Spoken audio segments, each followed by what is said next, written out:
जुहार सकाल समाचार के आपको स्वागत। राज्य पहला खेपर साधारण निर्वाचन थी कलाहांडी बरहमपुर नवरंगपुर और कोरापुट लोकसभा आसन लगी प्रार्थीपत्र प्रत्याहार उतरू एछेन 37 जन प्रार्थी निर्वाचन थी प्रतिद्वंदिता करबे। कलाहांडी आसन लगी 11 जन प्रार्थी अछन। इ चारि संसदीय क्षेत्र थी नामांकन दाखल करथिबा प्रार्थी मानकर भितरे 7 जन महिला प्रार्थी रहिथिबा मुख्य निर्वाचन अधिकारी कार्यालय सूत्रରୁ सूचना मिली छे।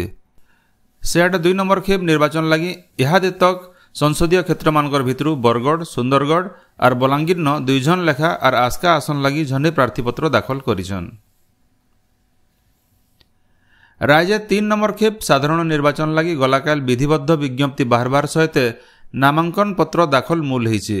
इ खेपे सम्बलपुर केन्दुझर ढेंकानाल कटक पुरी और भुवनेश्वर लोकसभा आसन और इतार अधीन थिबार 42टा विधानसभा आसन लगी मे मासर 25 तारिख भोट नियाजिबा। पुरी लोकसभा आसन लगी बीजेपी प्रार्थी संबित पात्र और केन्दुझर लोकसभा आसन लगी बीजेडी प्रार्थी धनुर्जय सिंधु नामांकन पत्र दाखल करिछन बोली मुख्य निर्वाचन अधिकारी कार्यालय तरफ जना पड़ी। इ खेप थी आवा 6 तारिख तक प्रार्थीपत्र दाखल करा जाई पारबा। 9 तारिख तक प्रार्थी माने चाहेले नामांकन पत्र प्रत्याहार करि पारबे। अताबिरा संरक्षित विधानसभा आसन लगी बीजेडी प्रार्थी स्नेहांगिनी छुरिया आज नामांकन पत्र दाखल करबे। बरगढ़ विधानसभा आसन लगी बीजेपी प्रार्थी अश्विनी षडंगी और विजयपुर आसन लगी बीजेपी प्रार्थी सनत कुमार गड़तिया भी आज प्रार्थीपत्र दाखल करबार कार्यक्रम रही। सेआडे भिन्न भिन्न राजनीतिक दल मानकर निर्वाचन प्रचार मिश्रण पर्व और सभा समिति जारी रही। गलाकाल भेडेन रंजिता पड़ियानो बीजेपी तरफु हेइथिबार मिश्रण पर्वन भेडेन ब्लॉक रो आघर चेयरमैन शिव कुमारी संगे बनेझंदु अलगा दल कर्मी बीजेपी रे मिशिछन। सेंता अताबिरा कल्याण मंडप ठाने बीजेडी रो मिश्रण पर्व रे अलगा दलर बहुत कर्मी और सरपंच बीजेडी रे शामिल होइछन। झारसुगुड़ा जिला ब्रजराजनगर विधानसभा आसन लगी कांग्रेस प्रार्थी किशोर चंद्र पटेल नामांकन पत्र दाखल करिछन।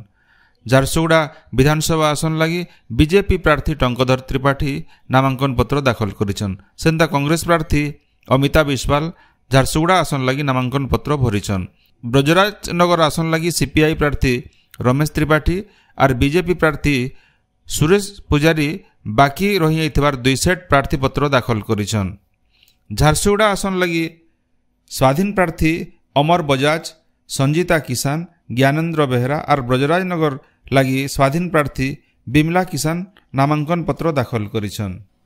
आबा हफ्ते तक ग्रीष्म प्रवाह जारी रहबार के थिबारनु ही निर्वाचनी सभा आउ रैली मानकर लगी राज्य सरकार तरफ सतर्कता अवलंबन करबार लगी कहा जाइछे।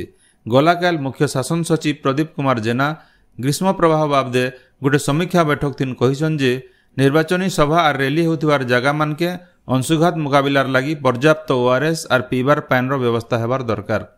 राजनीतिक दल माने ई व्यवस्था जिंदा ठीक भाव करबे जिलापाल माने ताके देखिकरी सुनिश्चित करबे। सियाडे निरवच्छिन्न विद्युत सरबराह के जारी रखबार लगी जिलापाल मानकु विद्युत विभाग संगे नियमित आलोचना करबार लगी मुख्य शासन सचिव परामर्श देइछन। 1,56,00,000 लॉन्ग लास्टिंग इनसेक्टिसाइडल नेट LLIN औषधीय मशारी देवार के केंद्र सरकार को राज्य सरकार चिठी लिखिछन। केंद्र सरकार 2020-21 मसीहा थी 1,56,00,000 औषधीय मशारी देइथिले। हेथिर लगी मलेरिया रोगींकर संख्या कमिथिला हेले ई मशारी मानकर धारित समिया पूरा हेइछे। इताके नजर थी रखिकरी ओडिशा के औषधीय मशारी पठाबार के राज्य स्वास्थ्य और परिवार कल्याण विभाग तरफु केंद्र स्वास्थ्य और परिवार कल्याण मंत्रालय के चिठी लिखा जाइथिबार जना पड़ीछे। बिजु जनता दल वरिष्ठ नेता और मुख्यमंत्री नवीन पट्टनायक आज गंजाम जिलार हिंजिली विधानसभा आसन लगी निजर नामांकन पत्र दाखल करबे। बिजु जनता दल तरफु दिया जाइथिबार सूचना अनुसार श्री पट्टनायक तारातारिणी पीठ के जाइकरी मांकर दर्शन कला उतरू छत्रपुर उपजिल्लापाल कार्यालय न पहुंचीकरी नामांकन पत्र दाखल करबे। विश्वविद्यालय अनुदान आयोग यूजीसी नेट परीक्षा आबा जून मासर 16 तारिख बदला जून मासर 18 तारिख दिन कराजिबा। ई बाबदे यूजीसी तरफु सूचना दिया जाइछे। जून मासर 16 तारिख दिन यूपीएससी परीक्षा रहिथिबारनु छात्र छात्री माने नेट परीक्षार तारिख घुचाबार लगी दाबी करिथिले। जेईई मेन 2024 2 नंबर सेशन थी ओडिशा आदर्श विद्यालय छात्र छात्री माने बढ़िया सफलता हासिल करिछन। ଇ विद्यालय मानकर 53 जन छात्र छात्री 90 परसेंटाइल नु अधिका नंबर रखिथिबार बेले 45 जन जेई एडवांस देबार लगी योग्यता हासिल करिछन। हेंता कि 22 जन छात्र छात्री 94 परसेंटाइल नु अधिका मार्क रखिथिबारटा सरकारी सूत्र नु जना पड़िछे। राज्य जनस्वास्थ्य निर्देशक डाक्तर निरंजन मिश्र आज अवसर नेबे। तांकर जगह थी स्वास्थ्य निर्देशक डाक्तर विजय कुमार महापात्र दायित्व ग्रहण करेंगे। आके निर्देशनामा जारी नहीं हेबार तक डाक्तर महापात्र जनस्वास्थ्य निर्देशक कार्यभार तुलाबे बोली स्वास्थ्य विभाग तरफु विज्ञप्ति बाहर करा जाइछे। बरगढ़ जिला पदमपुर बुडेन एरिया रे 3टा जंगली हाथी पाटनागढ़ एरिया नु आसीथिबार जना पड़िछे। खबर पाइकरी पदमपुर जंगल विभाग तरफु 2टा टीम गठन करा जाइकरी हाथी मानकु घोड़ाबार काम जारी रही। राज्य जबर खरा जारी रही झाऊ मारबार थी इहादे तक 257 जन आक्रांत होइथिबार जना पड़िछे। इमानकर भितरे सुंदरगढ़ जिल्लानो सबुठानु जह 60 जन रहीछन। खरा समिया थी घरु बाहर के नाई बाहरबार लगी स्वास्थ्य विभाग तरफु लोक परामर्श दिया जाइछे। हेंता डाक्तरखाना मानके शଯ୍या संख्या बढ़ावार सहित अंशुघात चिकित्सा लगी सबु प्रकार औषध मौजूद रखा जाइछे बोली सरकारी सूत्रनु जना पड़िछे। सेंता अंशुघात चिकित्सा लगी मेडिकल कॉलेज आउ प्राथमिक स्वास्थ्य केन्द्र मानके स्वतंत्र हिट स्ट्रोक रूम न शଯ୍या संख्या बढ़ा जाइथिबार जना पड़िछे। जिला स्तर न 24 घंटिया सर्विलांस यूनिट खुला जाइछे। जिला नु ब्लॉक स्तर तक रैपिड रेस्पॉन्स टीम को मुतयन करा जाइछे।